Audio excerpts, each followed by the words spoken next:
Hey there, English learners. Have you ever found yourself in a conversation, one of those moments where you're talking to someone new or even an old friend, and suddenly, poof, the conversation just disappears? It's like the words just flew out of your head. Oh, Emma, too many times. I've been there. The awkward silence descends, and you're just standing there wondering, what do I say next? It can feel a bit like a mental block, right? Exactly. It's like your brain just hits the pause button. But what if I told you there are some simple, powerful phrases and techniques you can learn today to keep those conversations flowing beautifully? No more awkward silences. That sounds fantastic. I think everyone listening can relate to that feeling. Learning how to keep a conversation going is such a valuable skill, not just for English, but for life. Absolutely. So if you're ready to turn those pauses into confident connections, stick with us. By the end of this episode, you'll feel much more confident joining in, sharing your thoughts, and truly enjoying every chat. Welcome back to ABC English Story, the podcast that helps you speak English with confidence and joy. I'm Emma, your host. And I'm Jack, happy to be here with you. Today, we're diving deep into an essential skill for natural English speakers: how to keep a conversation going. That's right. We've all been there. Those moments when a chat suddenly stops and you wish you knew what to say.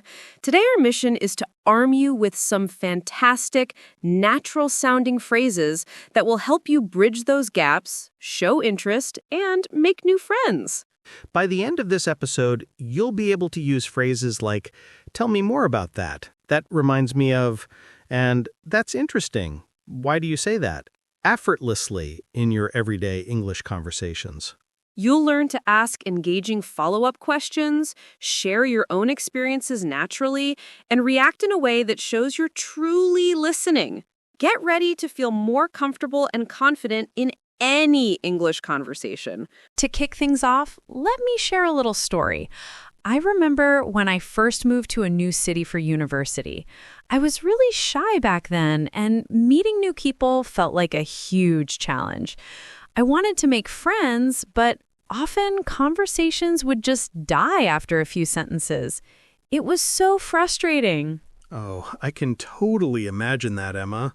It's hard enough making new connections, but then to feel stuck for words? That must have been tough. It really was. One day, I was at a student event, and I met this girl named Sarah. We started talking about our hometowns.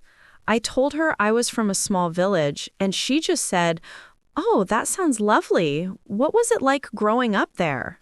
That's a great question. It invites you to share more. Exactly. And I found myself telling her about the quiet streets, the village festivals, and my favorite bakery.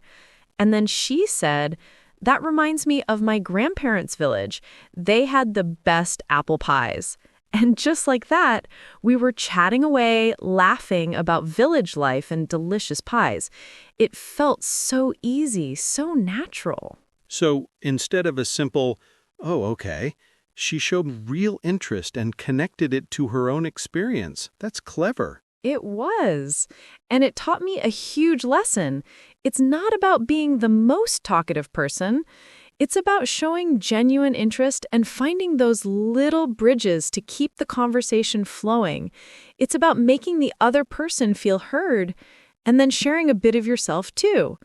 Have you ever had a conversation that just flowed so easily, Jack? What made it special? So, inspired by my story with Sarah, let's unlock some of those magic phrases that keep conversations alive. We've got 5 key phrases for you today, all very natural and easy to use. Let's dive in.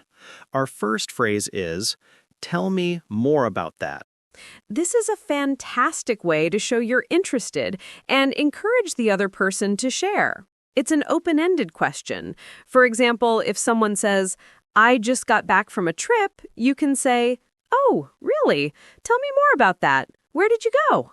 It's so simple but so effective. It avoids a yes or no answer. Exactly. Now, your turn. Repeat after us. Tell me more about that. Tell me more about that. Our next phrase is, that reminds me of. This is perfect for sharing your own experience in a natural way that connects to what the other person just said. It shows you were listening. If someone says, I tried a new Italian restaurant last night, you could say, oh, that reminds me of this amazing pizza place I went to in Rome. It creates a nice link between your story and theirs. Ready? Repeat after us. That reminds me of. That reminds me of. Next up, that's interesting. Why do you say that? This phrase is brilliant when someone expresses an opinion or a strong feeling. It shows you respect their view and want to understand it better, even if you don't agree.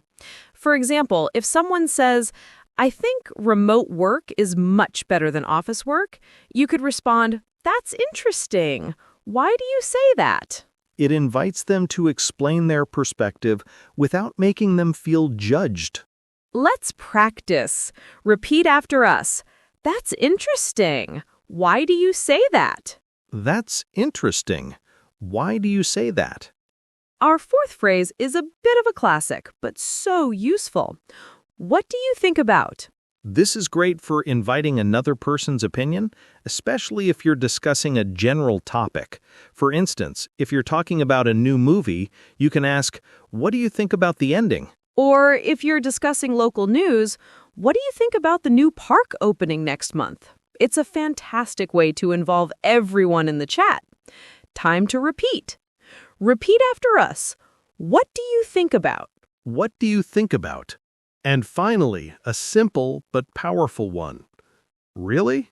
How come? This is a short, direct way to ask for more details when someone says something surprising or unexpected. For example, if someone says, I'm thinking of moving to another country, you can say, really? How come? It's curious and encouraging. Let's try it. Repeat after us. Really? How come? Really? How come? Excellent! Now you have 5 new tools for your conversation toolkit. Let's see them in action. Morning, Mike. Coffee? Hey, Jane. Yes, please. You look like you're in a good mood today. I am.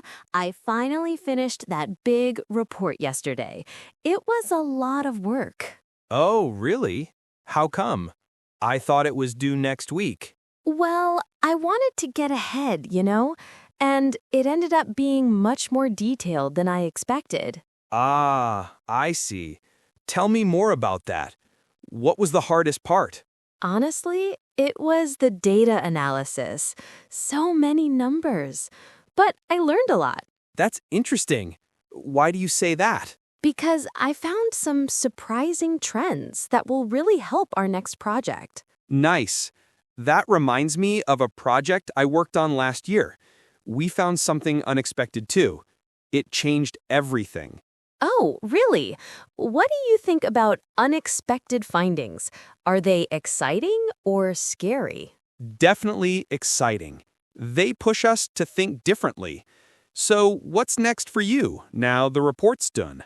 I'm hoping to start planning my holiday. I need a break. Sounds good.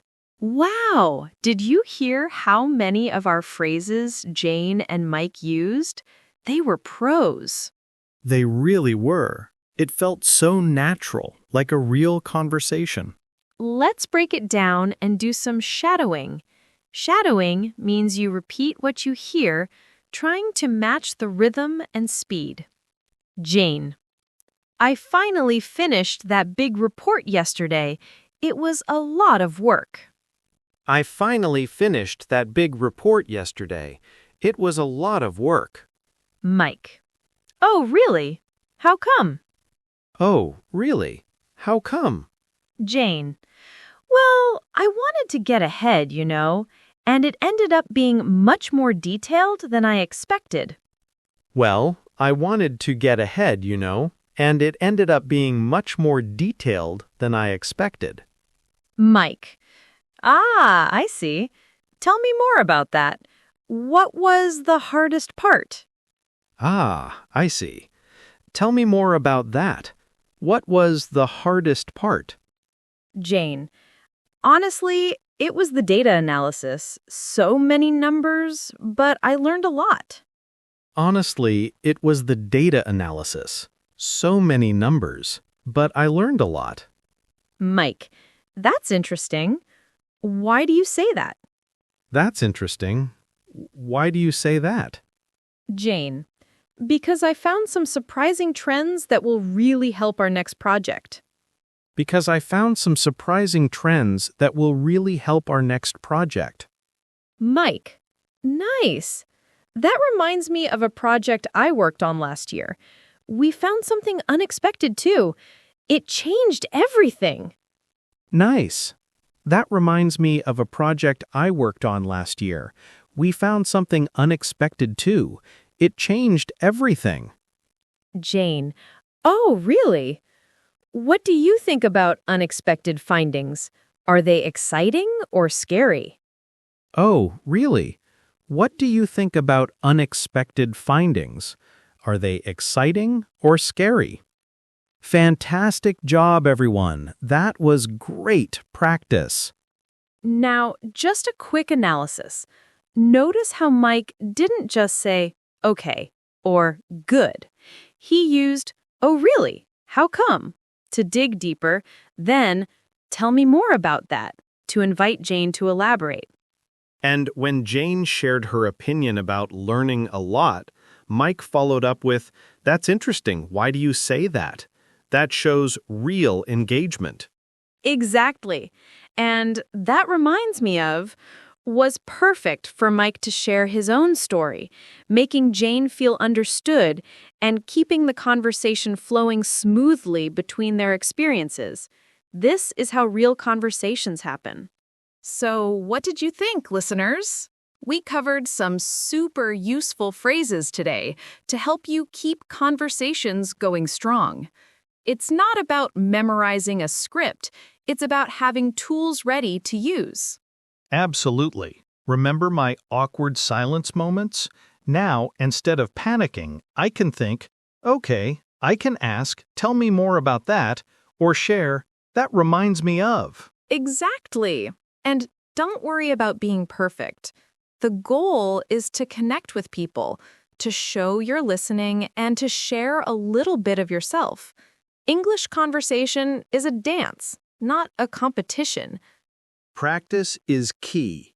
Try using just one of these phrases this week, maybe with a colleague, a friend, or even in an online English group. Just one.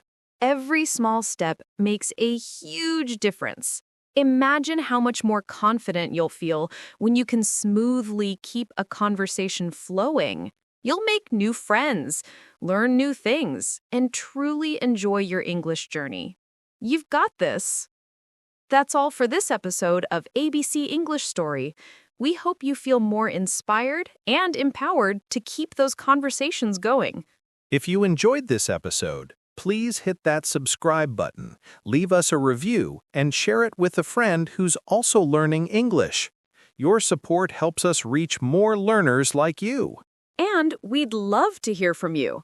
What are your go-to phrases for keeping a conversation alive? Join us next time for another exciting episode where we'll explore even more ways to improve your everyday English. Until then, keep practicing, keep speaking, and keep those conversations flowing. Bye for now. See you next time.